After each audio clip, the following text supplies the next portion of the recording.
ప్రియులారా, మూడోది నేను చెప్పి ముగిస్తాను. ప్రియులారా, ఈ యొక్క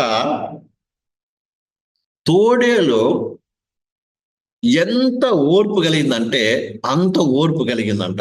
ఏంటంటే ఎంత ఓర్పు కలిగిందంటే అంత ఓర్పు కలిగింది. అంటే దాని అర్థము అది ఎంత దూరమైనా కూడా ఓపికతో అయితే ప్రయాణము చేయగలదు. అర్థమైందండి? దానికి అంత ఓపిక, ఎంత దూరం ఏం చేస్తుంది, చక్కగా ప్రయాణము చేయగలిగిందంటండి ప్రియులారా. అర్థమైందండి? అది రోజుకు, అర్థమైందా, రోజు కాదు, గంటకి 10 కిలోమీటర్ల ప్రయాణం చేయగలదు. అర్థమైందండి? ఎన్ని కిలోమీటర్? 10 కిలోమీటర్లు. అంటే ఒక రోజుకి దాదాపుగా ప్రియులారా ఎన్ని కిలోమీటర్లు చేస్తా ప్రియులారా? 65 కిలోమీటర్లు గంటకు ఒక రోజంతా ప్రయాణం చేయగలదు. వింటారండి? ఏం చేయగలదు? ప్రయాణం చేయగలదంట. మామూలు అయితే 10 కిలోమీటర్ గంటకు నడుస్తుంది. పరిగెత్తాలంటే అర్థమవుతుందండి. ఒకవేళ ఏదైనా పట్టుకోవాలనుకున్నప్పుడు లేదా తలుపు కోసం ఏం చేస్తుంది, దాదాపు ఎన్ని కిలోమీటర్లు? 65 కిలోమీటర్ల ఫాస్ట్లో పరిగెత్తగలదు. అంటే దానికి అంత ఓపిక ఉన్నదండి. అంటే ఎంత దూరమైనా కూడా ప్రయాణం చేయగలదు. అలాగే విశ్వాసం మనకు కూడా ఏం కావాలి? ఓర్పు కావాలి, సహనము కావాలి. దానికి ఓర్పు సహనం అనేది ఉంటుందంట. చూడండి, వాక్యం చెప్పండి. 2 తిమోతి రాసిన 2:10 చదువుదాం. 2 తిమోతి 2:10. అందుచేత ఏర్పరచబడిన వారు నిత్యమైన మహిమతో కూడిన క్రీస్తు యేసునందు రక్షణ పొందవలని నేను వారి కొరకు సమస్తం ఓర్చుకొనుచున్నాను. మనం కూడా ఏం కాదు, ఓర్పు అనేది మనకి ఎంతో అవసరం. ఇక్కడ పౌలు అంటున్నాడు, ఎవరి కొరకు ఓర్చుకుంటున్నాడంట? ఇతరుల కొరకు అండి. కొన్నిసార్లు మనము తొందరపడి కొన్ని నిర్ణయాలు తీసేసుకుంటాం. తొందరపడి ఏం చేస్తాం? కొన్ని నిర్ణయాలు తీసేసుకుంటాం. కానీ ఎవరి విషయంలో కూడా మనం తొందరపడి ఏ నిర్ణయమో తీసుకోకూడదు. సంఘంలో ప్రతి విశ్వాసి కూడా రక్షింపబడాలనేటువంటి ఉద్దేశంతో మనం ఏం చేయాలి? ఎంతో ఓర్చుకోవాల్సిన వారమైనా. కొన్నిసార్లు కొంతమంది ఎంత చెప్పినా కూడా అదే రీతికి నడుస్తూ ఉంటారు. కానీ ప్రియమైనలారా, చివరి కోపం వస్తుంది. ఏమని అంటే అసలు వీటి రాకుండా అసలు రావద్దని చెప్పారు అనిపిస్తుంది ఒకసారి. కానీ ఇక్కడ వాక్యం చెప్తుందంటే ఏంటంటే, ఇక్కడ పౌలు ఏమంటాడు తెలుసా? ఏంటంట, అందుచేత ఏర్పరచబడిన వారు నిత్యమైన మహిమతో కూడిన క్రీస్తు రక్షణ పొందవలని నేను వారి కొరకు రక్షణ పొందాలి. వారు నశించిపోకూడదు. అందుకే దేవుని వాక్యం ఏ ఒక్క నశించిపోవటానికి చిత్తము కాదు. ఉదాహరణకి యేసు ప్రభు ఇస్రాయేలు యూదాను ఎంతగా సహించుకున్నాడు చూడండి. మనకే తెలియదు, కానీ యేసయ్యకి అయితే ఇస్రాయేలు యూదా గురించి బాగా తెలుసు. అక్కడ ఉన్న ఒక్కొక్కరి గురించి తెలుసు. వీళ్ళు ఏమేమి చేయబోతున్నారో తెలుసు. భవిష్యత్తు ఎరిగిన దేవుడైనా ఆయన తెలిసి కూడా ఏం చేశాడు తెలుసా? వారి విషయంలో ఓర్చుకున్నాడు, ప్రేమ చూపించాడు, సహించుకున్నాడు. కొన్నిసార్లు మనము సహించుకోక తప్పదు.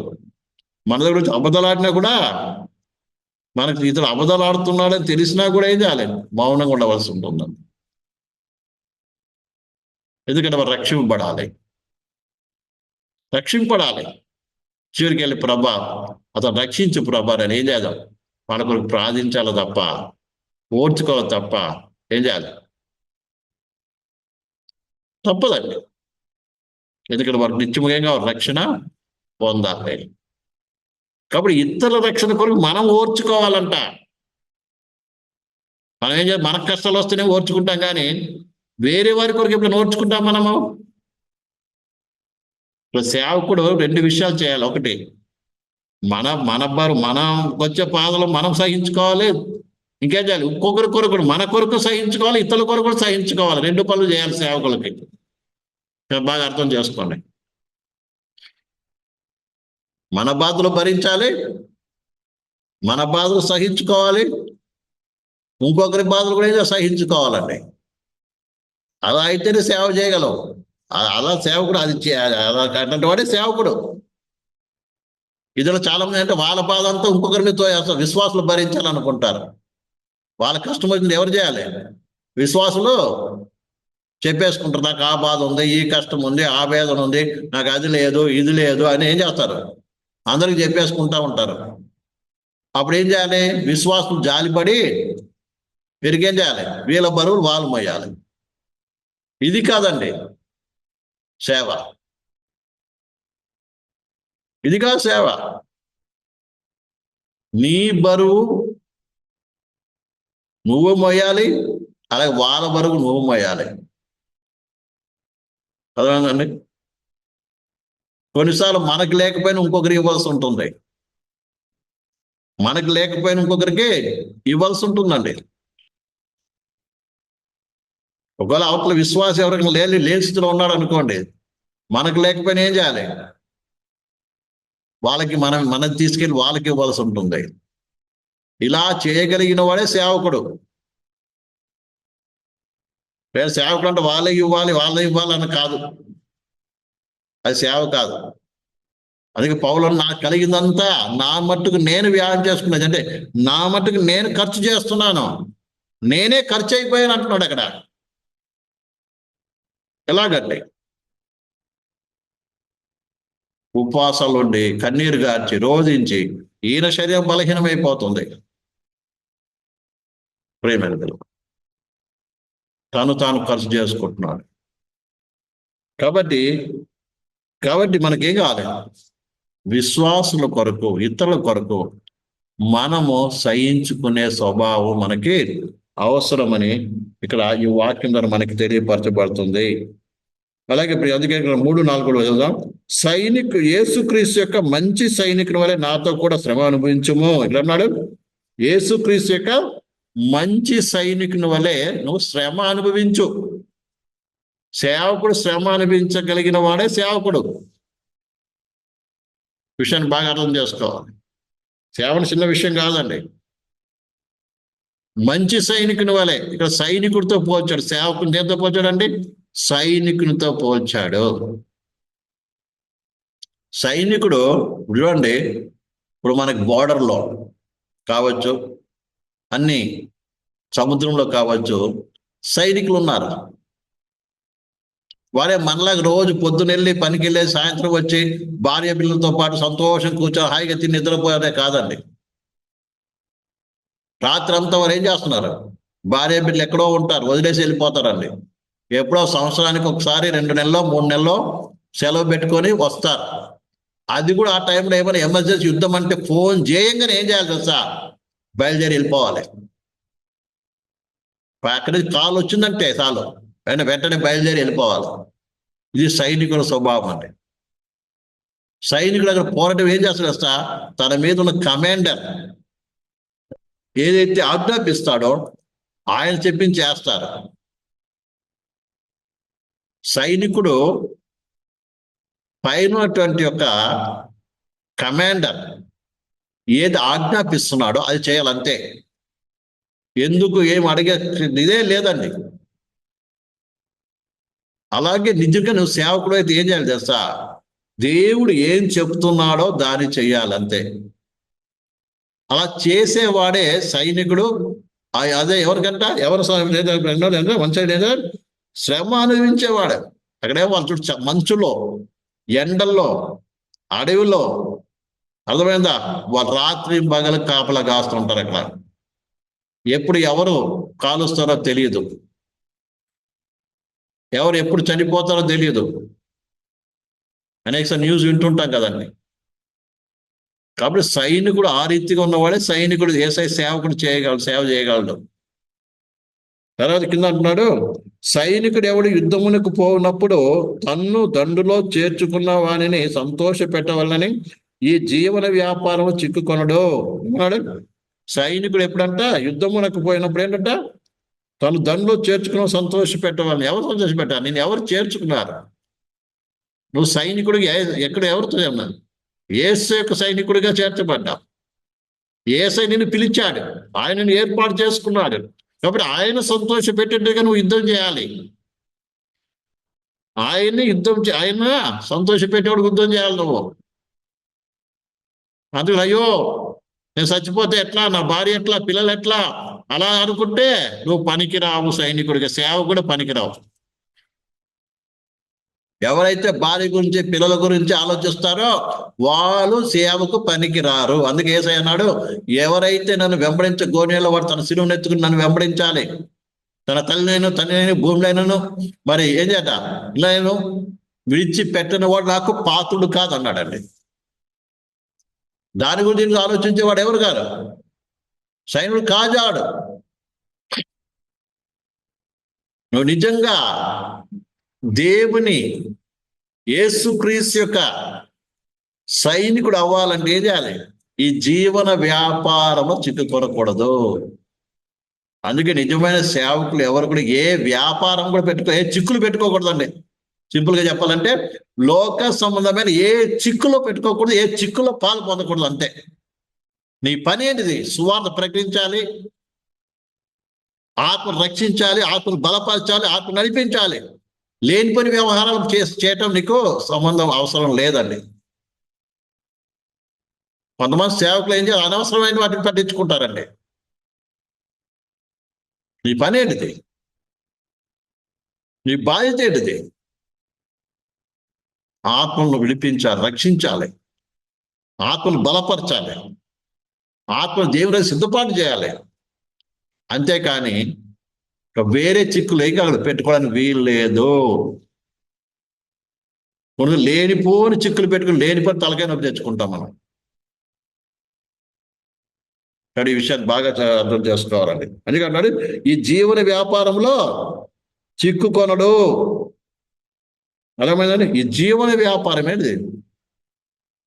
ఏసే సేవలకు వచ్చేసిన తర్వాత ఏమంటే ఎలా బతకాలి అని ఆలోచన చేస్తూ ఉంటాం. నేను ఎట్లా, నా భార్య ఎట్లా, పిల్లలు ఎట్లా, ఎలా బ్రతకాలి, మేము ఎలా బ్రతకాలి, ఎలా బతకాలి. చివరి కొంతమంది సేవకులు ఉంటారు, ఏంటి విశ్వాసులు చెప్తుంటారు, మీరు కానుకలు మేము ఎలా బతకాలండి, ఏదో వాళ్ళు రమ్మన్నట్టు. వాళ్ళు వచ్చి మాకు సేవ చేయండి, మీకు జీతం ఇస్తామని చెప్పినట్టుగా. అలా జీతాన్ని పెట్టుకునే సేవకులు ఉన్నారండి, అది వేరే విషయం. కాబట్టి నేను పిలిచింది ఎవరు, నేను ఏర్పాటు చేసుకుంది ఎవరు? ప్రేమలారా, నీ పిలుపుని ఏర్పాటు నిత్య మరీ జాగ్రత్త పడిన దేవుని వాక్యం హెచ్చరిక చేస్తున్నారు. కాబట్టి ఇక్కడ విషయానికి వచ్చినట్లయితే ఈ జీవన వ్యాపారం చెప్పుకోకూడదు. ఏమంటారు? ఈ జీవన వ్యాపారం అంటే ఇచ్చేది పుచ్చుకునేది. వ్యాపారం అంటే ఇచ్చేది పుచ్చుకునేది కదా. ఈ లోకంతో మొత్తం ఏం చేయాలి? కట్ అయిపోవాలి. సైనికుడు ఏం చేస్తాడు? అన్ని విడిచిపెట్టేస్తాడు. ఇల్లు, ఇంటిని, ఊరిని, దేశాన్ని, భార్యను, పిల్లలు అన్ని విడిచిపెట్టి ఎగిరిపోతాడు, యుద్ధ రంగంలో వెళ్తాడండి. సావో రేవో అక్కడే. అర్థమైందండి? చివరి యుద్ధం చేసేటప్పుడు ఫోన్స్ కూడా ఎందుకోలేము, ఫోన్లు కూడా ఉండదండి. అలాంటి యొక్క సమర్పణ అనేది ఒక సైనికుడి సేవకుడికి అవసరము. కాబట్టి ఇక్కడ చెప్పేది ఏంటంటే, ప్రయాణం మొదలు పెట్టావనుకో అది ఆగేది కాదు. అర్థమైంది? ఆగేది కాదు. ఎంతో ఓర్పుతో, సహనంతో ఏం కావాలి? ముందుకు వెళ్ళిపోవాలి. వెనక తిరిగి, అందుకని నాగడి మీద చేయి ఉంచి వెనక తిరిగి చూచువాడు నాకు పాత్రుడు కాదు. ప్రియమైన పిల్లలు, కాబట్టి సేవకు వచ్చిన తర్వాత అయ్యో శ్రమలు వచ్చాయి, కష్టం వచ్చాయని ఓర్పు లేకపోతే నువ్వు ఎందుకో పనికిరావన్న విషయాన్ని బాగా అర్థం చేసుకోవాలి. ఎందుకంటున్నాడు ఇక్కడ, ప్రియులారా, ఏంటంట, సైనికుడు యుద్ధములకు పోయినప్పుడు తమ దండులో చేర్చుకున్న వారిని సంతోషపెట్టవాలని ఈ జీవన వ్యాపారం చిక్కుకొనడు. మరి జట్టి అయిన వాడు పోరాడినప్పుడు నియమం ప్రకారం పోరాడుకుంటే వానికి కీటం దొరకదు. కానీ జీవన వ్యాపారంలో చిక్కుకొని ఉండడమే కాదండి, నీ సమర్పణ ఒకటి సరిపోదు. చేసే సేవకుడు ఏం చేయాలి? నియమం ప్రకారం చేయాలి. చేసే సేవకుడు ఏం చేయాలి? నేను అన్ని వదులుకొని వచ్చానండి, అన్ని సమర్పణ చేసుకుని వచ్చాను, యుద్ధ రంగంలోకి వచ్చేసాను, నా ఇష్టం ప్రకారం యుద్ధం చేస్తానంటే అది నీ కిరీటం దొరకదు. ఒక సేవకునికి సమర్పణ ఎంత అంటే, ఎంత విడిచిపెడతావో, ఎంత సమర్పణ కలిగి ఉంటావో, అదే రీతిగా సమర్పణ కలగడమే కాకుండా చేసే సేవకుడు ఏం కావాలి? నియమం ప్రకారం చేయాలి, సేవ పద్ధతి ప్రకారం చేయాలి. ఏ రకంగా చేస్తే దేవుని దగ్గర మెప్పు పొందుకుంటావు ఆ రీతిగా చేయాలి. ఏదో చేస్తున్నాం లేని చాలా మంది సేవ చేస్తూ ఉంటారండి. కాదు, జనాలు సమకూర్చుకుంటే కాదండి, ఒక్కొక్కరిని ఏం చేయాలి? అసలు రక్షణలో నడిపించాలి. ఒక విశ్వాసం నిజంగా రక్షింపబడ్డాడా లేదని ఏం చేయాలి? పరీక్షించాలి.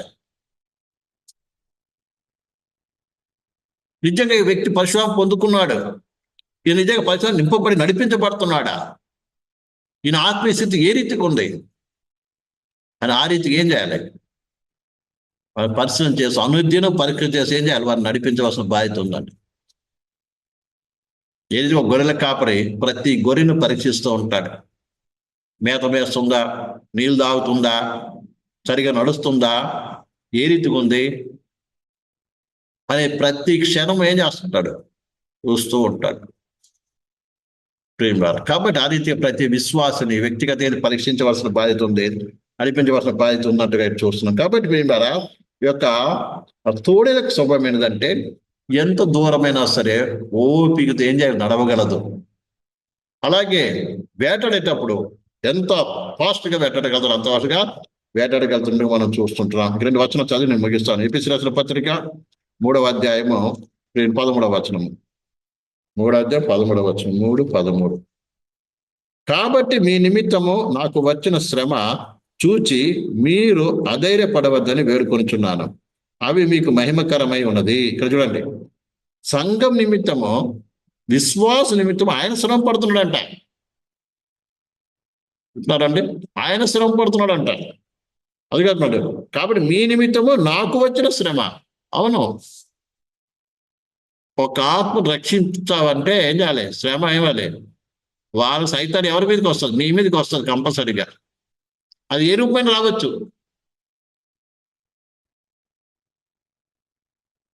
నువ్వు అసలు స్థితిలో పోరాటం నిజంగా ఒక ఆత్మ రక్షింపడితే ఏం కావాలి? నిత్యంగా పోరాటం నీ మీదకి వస్తుంది. ఆ పోరాటం నువ్వు అనుభవించవలసిన, ఓర్చుకోవాల్సిన బాధ్యత ఉందండి.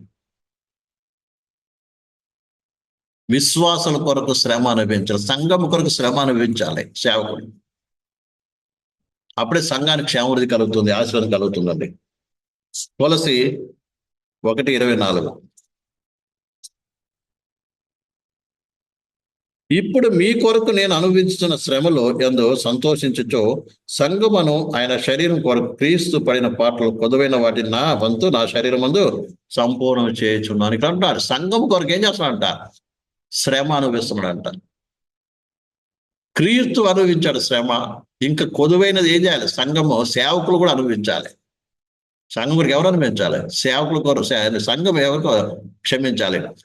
సేవకులు సంఘం నిమిత్తమై ఏం చేయాలి? శ్రమ అనుభవించవలసిన వారై ఉన్నారు. యేసు ప్రభు సంఘం కొరకు శ్రమ అనుభవించాడు. ఇంకా కొదువున్న వాళ్ళ మనం బాధ్యత కూడా ఉంది సేవకులుగా. మనం కూడా ఏం చేయాలి? శ్రమ అనుభవించక తప్పదు. కాబట్టి దీని కొరకు ఏం చేయాలి? ఈ శ్రమలంటే ఏం చేయాలి? ఓర్పు, సహనము కావాలి. కాబట్టి మొట్టమొదట వారి యొక్క తోడేలుకున్న స్వభావం ఏంటంటే, ఏ పరిస్థితిలో అయినా జీవించగలదు. రెండోది, వారు ఎంతో తెలివి, జ్ఞానం కలిగినది. మూడోది, ద్వారా ఏంటంట? ఎంత సుదూర ప్రయాణమైనది చేయగలదు, అంటే ఎంతో ఓర్పు కలిగినది. బెంజమీను ఈ 3 లక్షణాలు కలిగి ఉన్నాడు. అదే రీతిగా మనం కూడా ఈ లక్షణాలు కలిగిన వారికి ఉండాలండి. అటు కృప మనకు కూడా ఇవ్వమని ప్రార్థన చేద్దాం. ప్రభు ఆలస్యమైతే ఇంకా మిగతా కూడా ఉన్నాయి, వచ్చే కాలంలో నేర్చుకుందాం. కళ్ళు మూసేది ప్రార్థన చేసుకుందాం. హల్లెలూయా, ప్రైజ్ గాడ్. యేసునాథ స్తోత్రం. సర్వశక్తి మంత్రి ఆసక్తులు పరలోకం తండ్రి నీ స్థుతులు, జీవముల దైవమా స్థుతులు, నమ్మకమైన తండ్రి స్థుతులు, అత్యుల సింహాసనాశ్రమైన తండ్రి నీ స్థుతులు ప్రభు. అయ్యా, బెంజమీను చీల్చినటి తోడేలని యాకోబు అతను గురించి ప్రవచించుట్టుగా చూస్తున్నాం. దేవా, నిజంగా మేము కూడా ప్రభు మరి నిజంగా తోడేలుకున్న మంచి గుణలక్షణాలు కలిగిన వారముగా మా యొక్క పరిచర్య అనుభవంలో నీ సైన్యంలో చేర్చబడిన వారముగా మేము కూడా అయ్యా ఏ స్థితిలోనైనా సరే ఉండటానికి కృప అనుగ్రహించు. అదే రీతిగా మాకు కావాల్సిన మంచి తెలివి జ్ఞానం దయచేయి. ఆ జ్ఞానాన్ని పొందుకోవటం కొరకు మేమేం విడిచిపెట్టాలో దాన్ని విడిచిపెట్టడానికి కృప దయచేయి. అదే రీతిగా మాకు ఓర్పు దయచేయి. సంఘం నిమిత్తమై, విశ్వాస నిమిత్తమై, సంఘం నిమిత్తమై మేము ఎలాంటి శ్రమ అనుభవించాలో దాన్ని అనుభవించడానికి కావాల్సిన ఓర్పు సహనం మాకు దయచేసి బలపరచమని ప్రార్థన. ప్రత్యేకించి ఎవరైతే సేవకు సమర్పించుకొని సేవలో ఉన్నారో ప్రభు, వారికి అటు అనుభవం నడిపించి గొప్ప చేసుకుని అంతా ప్రభు మీరే పొందమని దీవించమని మీ రాజకీయ సంబంధించిన సమయాన్ని వందనాల్సిన చెల్లిస్తాను. మీరు అక్కడ ఆలస్యం అయితే ఇంకా మిగతా విషయం నేర్చుకోవడానికి అవకాశం దయచేయి. లేని మేమందరం కూడా ప్రభు ఆ మధ్యాకాశం మూలకానికి కృప దయచేసి మా ఇంట్లో దీవించమని సమస్య నేను సమర్పిస్తాను. ఏ సంవత్సరం తండ్రి, ఆమేన్. మన తండ్రి అయిన దేవుని ప్రేమయు కుమారుడైన యేసుక్రీస్తు కృపయు పరిశుద్ధాత్మను సహవాసము వీరు మనందరిలో ఒక సకల పరిశుద్ధులు కూడా ఆయన ఆకలి పైన తోడే నడిపించును గాక. ఆమేన్. ఆమేన్. అందరికి కూడా యేసుకృష్ణ వందనాలు. Praise the lord.